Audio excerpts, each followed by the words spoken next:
So guys, पिछली video में हम लोगों ने देखा था कि कीवर्ड रिसर्च कैसे करते हैं और आज की वीडियो का हमारा टॉपिक होने वाला है कि वो जो कीवर्ड हमने ढूंढा है उस पर अब हम कंटेंट कैसे लिखेंगे। सो गाइस, आपको कंटेंट लिखना कैसे है वो आपको सिखाने से पहले मैं आपको चीज़ बता दूं कि कुछ बेसिक से गलतियां होती है जो हर एक नया ब्लॉगर करता है और आपको वो बिल्कुल भी नहीं करनी है। वो है कंटेंट राइटर्स का यूज़ करना। मतलब कंटेंट राइटर्स जो लोग आपको लिख के देते हैं वो तो आप यूज़ कर सकते हो, लेकिन मैं उन राइटर्स की बात कर रहा हूँ जो टूल्स आते हैं, मतलब आर्टिकल जनरेटर या आर्टिकल स्पिनर्स आते हैं। बहुत सारे ऑनलाइन अवेलेबल होते हैं, कुछ फ्री होंगे कुछ पेड होंगे, लेकिन आपको दोनों में से किसी का यूज़ नहीं करना है क्योंकि ये फालतू के कंटेंट लिख के देते हैं और आपको बिल्कुल भी फंस जाओगे इसमें और आपका ब्लॉग कभी भी सक्सेस नहीं होगा। तो अब ओरिजिनल कंटेंट लिखना कैसे है, तो उसी के लिए ये वीडियो बना रहा हूँ और यहाँ पर मैंने आपके लिए कुछ पॉइंट लिख के रखे हैं जिसके बारे में मैं स्टेप बाय स्टेप डिस्कस करूंगा। तो यहाँ पर सबसे पहली चीज़ आती है वो है इंट्रो।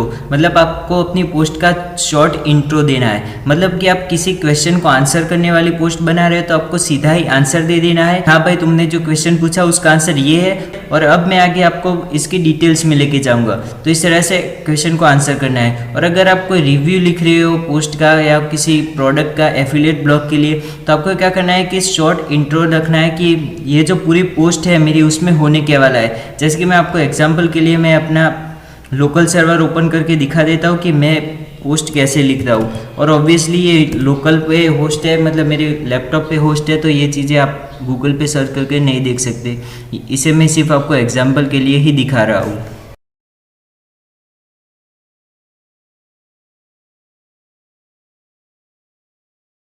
तो गाइस, यहाँ पर मैंने एक पोस्ट लिख रखी है जस्ट फॉर एग्जांपल कि मैं आपको बताना चाहता हूँ। तो ये पोस्ट है 7 फुटबॉल गेम्स ऑनलाइन। मतलब ऑनलाइन जो आप फुटबॉल गेम्स खेलते हो उनमें से मैंने 7 बेस्ट गेम्स निकाले अपने हिसाब से। और आप अमेजोन का ब्लॉग लिख रहे हो तो आप क्या कर सकते हो कि आपने जो प्रोडक्ट टारगेट किया है उसमें से 7 बेस्ट प्रोडक्ट उतार सकते हो, या फिर 10 या फिर 5 प्रोडक्ट उठा के उनका कलेक्शन करके एक ही पोस्ट में डाल देना है। तो जैसे कि मैंने यहाँ पर बताया था कि आपको इंट्रो डालना है, तो यहाँ पर मैं आपको बता देता हूँ कि ये मैंने इंट्रो डाल रखा है। ये 100, 150, 200 वर्ड्स का आप कर सकते हो। यहाँ पर आपको क्या बताना है, अगर प्रोडक्ट रिव्यू कर रहे हो तो ओवरव्यू देना है कि प्रोडक्ट्स होते कैसे हैं और आपको मेरी ये पोस्ट में क्या देखने के लिए मिलेगा।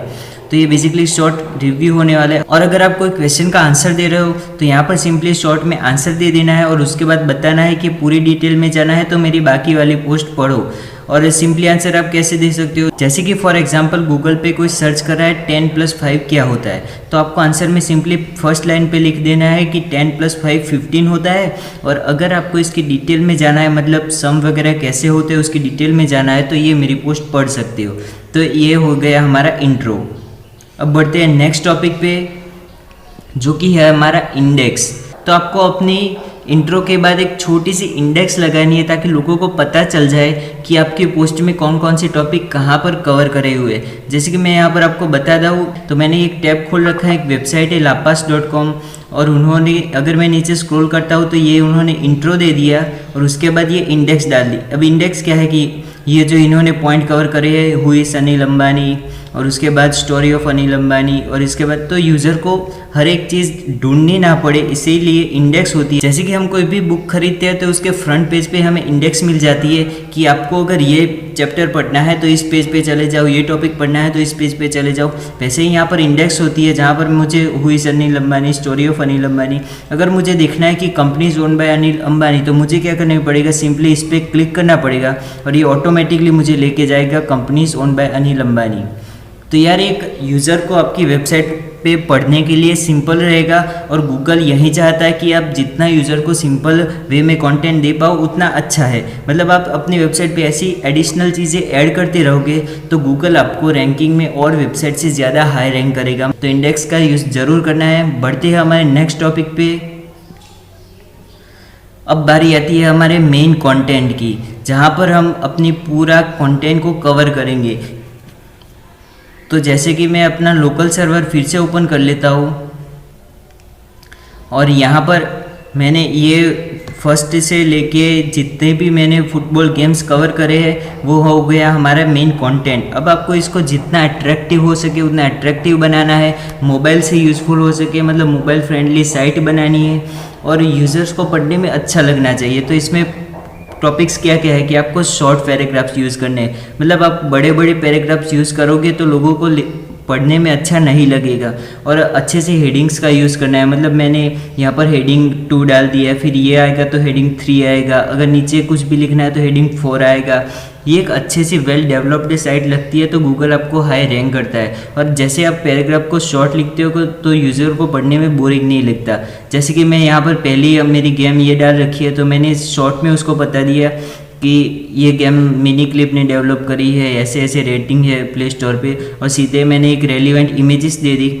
आप जितनी भी ज़्यादा इमेजेस वीडियोस यूज़ कर सकते हो करो, क्योंकि वो देखने में अच्छा लगता है as compare to text content. और गूगल को भी वो पता है कि यूज़र फोटोज़ वीडियोस वगैरह देखना ज़्यादा पसंद करते हैं, तो जिस वेबसाइट में ऐसा कंटेंट ज़्यादा होगा उसको गूगल हायर रैंक करेगा डेफिनेटली। और आपको अच्छे से स्ट्रक्चर करके सारे पॉइंट्स दिखाने हैं, जैसे कि मैंने की फीचर्स लिख दिया और थोड़ी सी स्पेसिंग करके ये पॉइंट्स वाइज मैंने सारे फीचर्स बता दिए। तो ऐसे ही मैंने सारी गेम्स में कर रखा है, हर एक में फ़ोटोज़ दे रखी है, हर एक में की फीचर्स दे रखी है। और एक और चीज़ मैं आपको बताना चाहता हूँ कि ग्रामरली करके एक टूल आता है जिसका एक्सटेंशन आप अपने क्रोम में लगा लोगे तो आपको ये बता देगा कि आपने कहाँ पर स्पेलिंग मिस्टेक करनी है। जैसे कि मैंने यहाँ पर हीरो लिख दिया, लेकिन ये द हीरो अ हीरो आना चाहिए। और कुछ भी मतलब आपकी ये इन लॉजिक है तो इन और लॉजिक अलग होना चाहिए। तो ये सारी जो आपकी बेसिक सी मिस्टेक होती है वो आपको बता देता है। तो एक अच्छी साइन है यार गूगल के लिए कि इस वेबसाइट ने ग्रामरली मिस्टेक भी नहीं कर रखी है। तो अब बढ़ते हैं हमारे नेक्स्ट टॉपिक पे, जो कि है टेबल। मतलब आप जब भी अपनी पोस्ट ख़त्म करो तो उसके बाद एक टेबल डालना होता है, तो आप पोस्ट के नीचे इन सब का कंपैरिजन पे एक टेबल डाल सकते हो। टेबल में यहाँ पर क्या कर सकता हूँ कि गेम के नाम लिख सकता हूँ, ये 7 गेम के नाम लिख दिए, फिर उनके प्ले स्टोर पे रेटिंग्स लिख दी, फिर उनको डेवलपर्स के नाम लिख दिए, फिर कितने लोगों ने उसके डाउनलोड किया है वो लिख दिया, कितनी MB की आपको गेम पड़ेगी वो लिख दिया। अगर आप अपना वो लिख रहे हो अमेजॉन एफिलिएट का ब्लॉग, तो आप प्रोडक्ट का नाम लिख लो, उसके प्राइस लिख लो, उसके रिव्यूज़ लिख लो। तो ये इस तरह से एक टेबल बना लो ताकि यूज़र को ईजी रहेगा सारी चीज़ें पढ़ने के लिए। वो यहाँ पर हर एक चीज़ की प्राइस वगैरह ढूंढना पड़ेगा, लेकिन आपने टेबल बना रखा है तो उसको एक सिंपल सा जरिया मिल जाएगा जहाँ से वो ढूंढ पाएगा कि ये प्रोडक्ट की प्राइस क्या है और दोनों को अच्छे से कंपेयर कर पाएगा। जैसे कि मैं यहाँ पर एग्जाम्पल के लिए दिखा दूँ इस ब्लॉग ने क्या रखा है। तो इस ब्लॉग ने ऐसे एक टेबल बना रखे कि इंडस्ट्रीज़ कौन सी है, सर्विसेज इंडस्ट्री, टेलीकम्युनिकेशन कब बनी थी, IPO क्या है, वेबसाइट क्या है इनकी, कस्टमर का ईमेल, कॉन्टैक्ट ईमेल क्या है, हेडक्वार्टर्स क्या है। तो ये अच्छे से टेबल्स दिखने में भी अच्छे लगते हैं, यूज़र्स को ईजी रहता है नेविगेट करने के लिए। और ये एक बात आप ध्यान में बिठा लो कि जितना आप यूज़र्स के लिए नेविगेट करना ईजी करोगे, गूगल आपको उतना ही ज़्यादा हाई रैंकिंग देगा।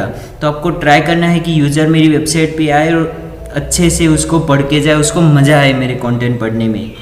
और अब हमारा नेक्स्ट टॉपिक है जो है कंक्लूजन। मतलब आपने अपनी पोस्ट लिख दी, आपने टेबल डाल दिया, आपने ये इंडेक्स भी डाल दी, तो उसके बाद एक छोटे से पैराग्राफ में, जैसे हम बचपन में स्टोरी वगैरह लिखते थे तो वहाँ पर हम नीचे लिखते थे कि स्टोरी से हमें क्या सीख मिली।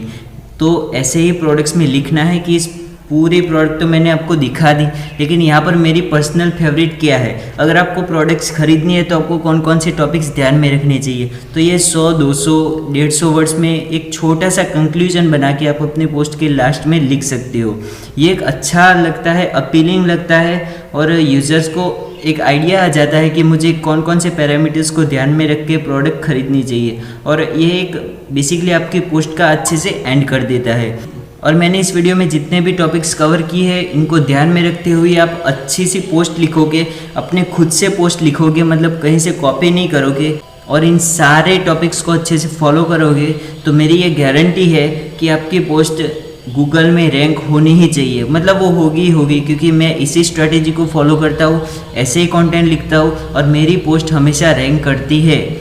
तो आई होप कि आपको ये वीडियो पसंद आई होगी। यहाँ तक देखा है, आपको कुछ भी यूज़फुल लगा तो प्लीज़ इसको लाइक करते जाना, और ऐसे ही नॉलेजेबल वीडियोज़ के लिए चैनल को सब्सक्राइब करते जाना। तो मैं मिलता हूँ आपको कोई नेक्स्ट वाली वीडियो में, तब तक के लिए गुड बाय, टेक केयर।